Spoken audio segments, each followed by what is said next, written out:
Hi ಎಲ್ಲರಿಗೂ ನಮಸ್ಕಾರ. ನಾನಿವತ್ತು ಅವಲಕ್ಕಿ ಉಪ್ಪಿಟ್ಟು ಮಾಡ್ತಾಯಿದ್ದೀನಿ. ಅವಲಕ್ಕಿಗೆ ಬೇಕಾಗುವಂಥ ವಸ್ತುಗಳು 2 ಟೊಮೆಟೊ, 3 ಮೆಣಸು, ಈರುಳ್ಳಿ, ಕಡಲೆ ಬೀಜ, ಬೆಳ್ಳುಳ್ಳಿ, ಆಮೇಲೆ ಬೇಕಾಗುವಂಥ ಖಾರದ ಪುಡಿಗಳು. ನಾನಿಲ್ಲಿ ಒಂದು ಈರುಳ್ಳಿನ ಸಣ್ಣದಾಗಿ ಕಟ್ ಮಾಡ್ಕೊತಾ ಇದ್ದೀನಿ. ಅದನ್ನು ಕೂಡ ಒಂದು ಸಣ್ಣದಾಗಿ ಚಿಕ್ಕದಾಗಿ ಹಾಗೆ ಕಟ್ ಮಾಡ್ಕೊಳ್ಳಿ. ಆಮೇಲೆ 3 ಮೆಣಸು, ತುಂಬ ಖಾರ ಇರೋದ್ರಿಂದ ನಾನು ಇಲ್ಲಿ 3 ಮೆಣಸು ತೊಗೊತಾ ಇದ್ದೀನಿ. ನೀವು ಒಂದು ಎಷ್ಟು ಬೇಕು ಅಷ್ಟು ನೋಡಿ ಚಿಕ್ಕ ಕಟ್ ಮಾಡ್ಕೊಳ್ಳಿ. ಆಮೇಲೆ 2 ಟೊಮೆಟೊನ ತೊಗೊತಾ ಇದ್ದೀನಿ. ಅದನ್ನು ಕೂಡ ಚಿಕ್ಕದಾಗೆ ಕಟ್ ಮಾಡ್ಕೊಳ್ಳಿ. ನಾನು ಸ್ವಲ್ಪ ದೊಡ್ಡದಾಗೆ ಕಟ್ ಮಾಡ್ಕೊಬಿಟ್ಟೆ, ಪರವಾಗಿಲ್ಲ, ನೀವು ಅದನ್ನು ಚಿಕ್ಕದಾಗಿ ಕಟ್ ಮಾಡ್ಕೊಳ್ಳಿ. ನೋಡಿ, ಅವಲಕ್ಕಿ ಇದೆ, ನೀವು ಎಷ್ಟು ಬೇಕು ಅಷ್ಟು ನೋಡಿ ತಗೊಳ್ಳಿ. ಇದನ್ನು ಚೆನ್ನಾಗಿ ವಾಶ್ ಮಾಡ್ಕೊಳ್ಳಿ.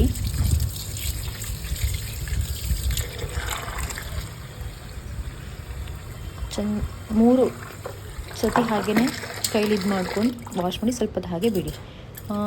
ಎಣ್ಣೆ ಕಾದಿದೆ, ನಾನು ಸಾಸಿವೆನ ಎಣ್ಣೆಗೆ ಹಾಕ್ತಾಯಿದ್ದೀನಿ.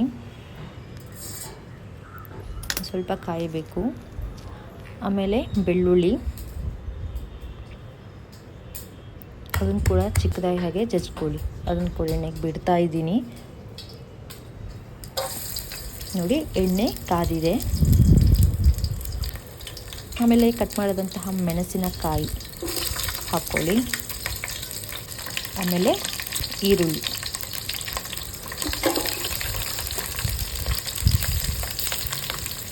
ನಿಧಾನಕ್ಕೆ ಹಾಕಿ. ಆಮೇಲೆ ಹಾಗೆ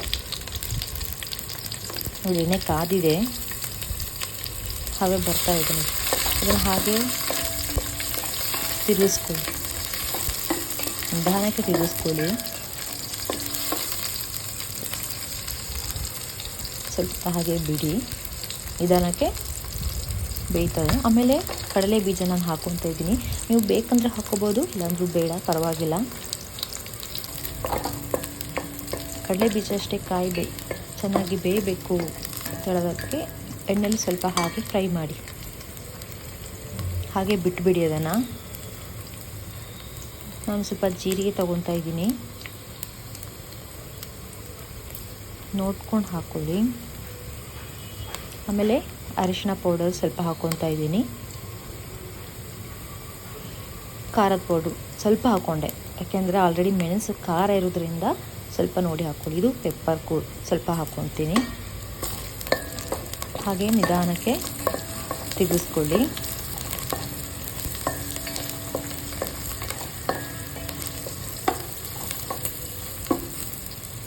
ಹಾಗೆ ನಿಧಾನಕ್ಕೆ ಬೇಯ್ತದೆ. ನಿಧಾನಕ್ಕೆ ಅದು ಹಾಗೆ ಫ್ರೈ ಆಗಲಿ. ಆಮೇಲೆ ಕಟ್ ಮಾಡಿದ ಟೊಮೆಟೊನ ಹಾಕ್ಕೊಳ್ಳಿ. ನೋಡಿ, ಚಿಕ್ಕದಾಗಿ ಕಟ್ ಮಾಡ್ಕೊಳ್ಳಿ. ನಾನು ದೊಡ್ಡದಾಗಿ ಕಟ್ ಮಾಡಿಕೊಂಡೆ, ಪರವಾಗಿಲ್ಲ. ಹಾಗೆ ಫ್ರೈ ಮಾಡ್ಕೊಳ್ಳಿ ಅದನ್ನು ನಿಧಾನಕ್ಕೆ. ಟೊಮೆಟೊ ಕೂಡ ಹಾಗೆ ಎಣ್ಣೆಲಿ ಕಾಯ್ತವೆ.